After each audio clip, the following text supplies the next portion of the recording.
Timberla, give me the power, I beg of you. Hi, I'm Tommy. Wanna play? Halo semuanya, selamat datang kembali di channel Ruang Film, sebuah informasi untuk kalian penikmat konten spoiler. Oke, kali ini kita akan melanjutkan pembahasan film Chucky episode kelima. Seperti biasa, jika teman-teman belum nonton episode sebelumnya, disarankan menontonnya terlebih dahulu. Tanpa berlama-lama, mari kita langsung masuk aja ke pembahasan filmnya. Di episode sebelumnya, Jack dan Lexi akhirnya bekerja sama mencari Chucky untuk menghentikan terornya. Namun tanpa disangka, Chucky semakin brutal dan tidak terkendali. Devon akhirnya juga mengetahui kalau legenda Chucky benar-benar nyata dan memutuskan bergabung dengan Jack untuk menghentikan Chucky. Di awal film, kita melihat sosok Charles Lee sedang berada di sebuah klub malam. Diam-diam ia memperhatikan pasangan muda-mudi yang lagi dimabuk asmara. Namun wanita itu nampaknya terlalu kasar dan membuat laki-laki itu marah kemudian meninggalkannya. Charles mendekatinya kemudian mencoba menggodanya. Ia mengatakan bahwa ia berbeda dengan laki-laki lainnya dan membuat wanita itu tertarik kepadanya. Lalu scene berganti ke rumah sakit di mana kondisi Caroline perlahan mulai membaik. Hari itu akhirnya Caroline sadar dan mengatakan kalau ia menginginkan bonekanya. I want Chucky. I want Chucky. Caroline adalah anak penuntut, jadi apapun keinginannya harus diturutin. Sang ayah kemudian mengambilkan Chucky yang disimpan di lemari, namun sayangnya boneka rusak itu membuat Caroline membencinya. Karena itulah ayahnya membawanya pergi kemudian membuangnya. Chucky kemudian jatuh ke bak sampah yang dipenuhi sampah medis. Jarum-jarum bekas menusuknya, namun bukannya merasa kesakitan, Chucky malah merasa senang dan tertawa mengerikan. Setelah mengetahui adiknya sadar, Lexi menemuinya dan menanyakan di mana bonekanya. Nathan kemudian memberitahunya kalau Caroline tidak ingin boneka itu lagi dan membuangnya ke tempat sampah. Lexi langsung memberitahu Jack dan Devon kalau mereka harus segera mencarinya di tempat pembuangan sampah. Bak sampah itu dipenuhi sampah medis dan sangat kotor. Mereka bertiga mau nggak mau harus mencarinya dalam tumpukan sampah tersebut. Jack dan Lexi kemudian mengambil sebuah ember agar lebih mudah mencarinya. Saat sedang mengaduk-aduk sampah, Jack terpeleset dan Devon secara refleks menahannya. Mereka berdua saling menatap dan benih-benih chemistry sepertinya mulai tercipta di antara mereka. Seperti yang kita ketahui kalau Jack adalah anak yang memiliki ketertarikan dengan sesama jenis. Sedangkan Devon adalah satu-satunya teman yang peduli dengan Jack. Bukan tidak mungkin ia juga merupakan seorang anak penyuka sesama jenis. Sepertinya mereka tidak menemukan Chucky berada di dalam bak sampah tersebut dan menyudahi pencarian. Beberapa hari setelah insiden kebakaran, Jack dan teman-temannya diperbolehkan masuk sekolah kembali. Miss F mengatakan bahwa ia sebagai guru sangat peduli dengan murid-muridnya dan ia meminta jika mereka ada masalah, ia akan dengan senang hati membantu mereka. Gak lama kemudian, Detektif Evans datang menemui Miss F dan memintanya berbicara sejenak. Lexi kemudian mendatangi bangku Jack dan Devon. Mereka berdiskusi kira-kira kemana boneka psikopat itu pergi.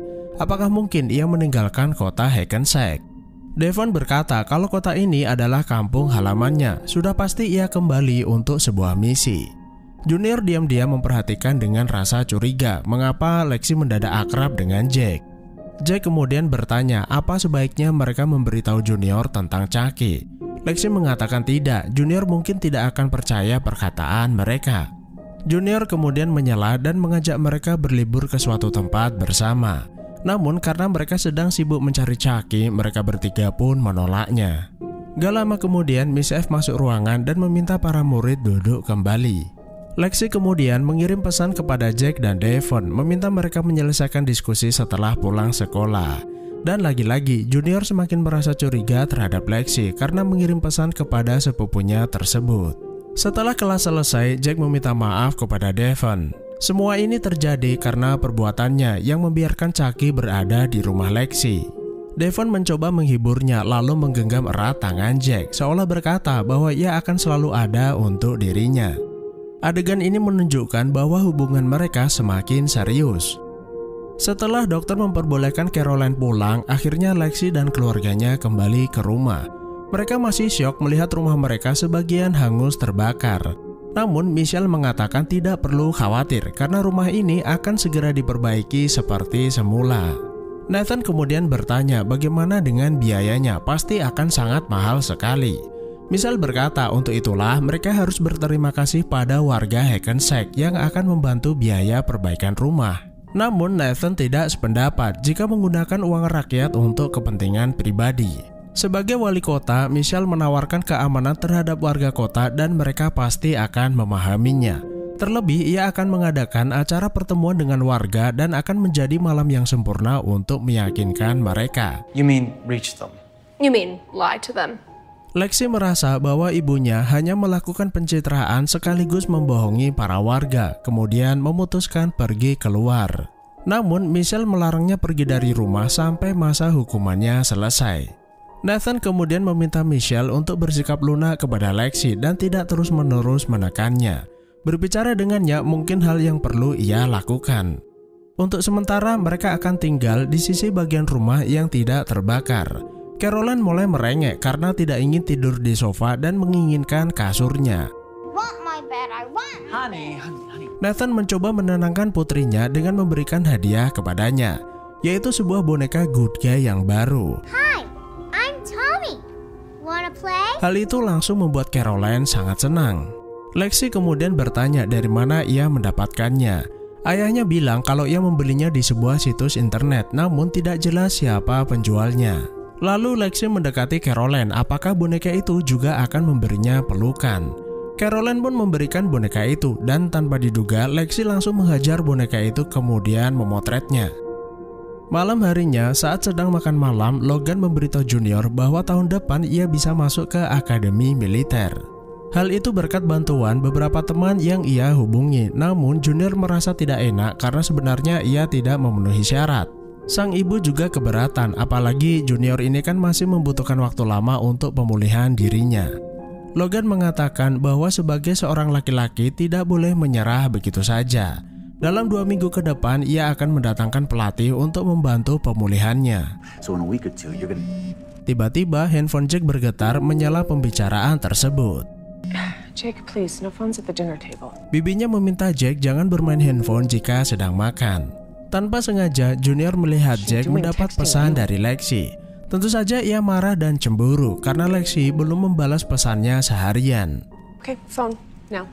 Bibinya kemudian meminta Jake memberikan handphonenya dan ia bisa memilikinya setelah makan malam selesai. Jake menolaknya, namun karena handphonenya terus-menerus bergetar, Junior menjadi kesal lalu merebutnya dari Jake. Mereka berdua mulai saling berebut. Logan menjadi kesal lalu meminta Junior meletakkan ponsel milik Jake. Karena suasana mulai tegang, Jake dan Junior menyudahi makan malam tersebut. Bray merasa situasi di rumah menjadi tidak kondusif setelah kedatangan Jake.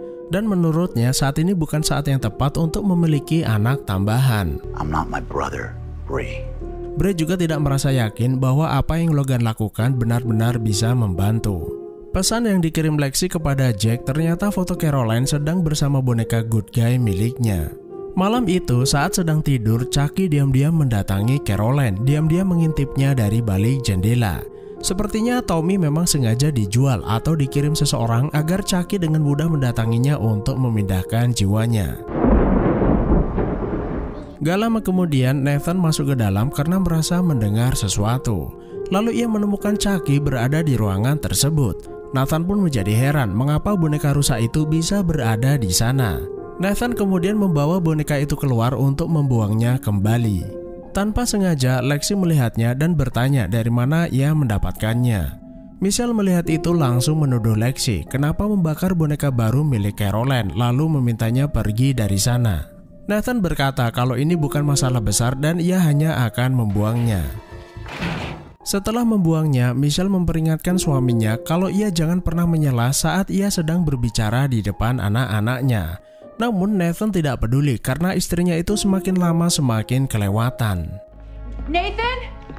Setelah mengetahui kalau Chucky kembali, Lexi langsung meminta Jake dan Devon pergi ke rumahnya. Lexi menunjukkan di mana ayahnya membuang Chucky. Mereka mengambilnya kemudian memasukkannya ke dalam karung dan mereka pun langsung menginjak-injak boneka itu sampai hancur. Dan akhirnya mereka bertiga bisa bernafas lega karena boneka psikopat itu telah berhasil mereka bunuh. Setelah itu, Jack dan Devon bersepeda hingga hari menjelang pagi. Mereka berdua sangat senang dan akhirnya bisa menjalani hari-hari dengan normal. Percakapan dua insan yang sedang berbahagia itu mulai mengarah ke hal-hal yang lebih sensitif. Jack mulai mendekati Devon dan mereka berdua pun terlibat adu mulut satu sama lain. Jadi memang benar kalau Devon juga seorang anak penyuka sesama jenis. Gak heran kalau selama ini Devon sangat perhatian kepada Jack. Lalu scene berganti ke sebuah klub malam di mana Charles berada. Setelah berhasil menggait si wanita pirang, Charles mendatangi seorang wanita berambut merah. Wanita itu bertanya apa yang bisa ia lakukan untuk mereka berdua. Charles kemudian membawa mereka berdua ke sebuah hotel.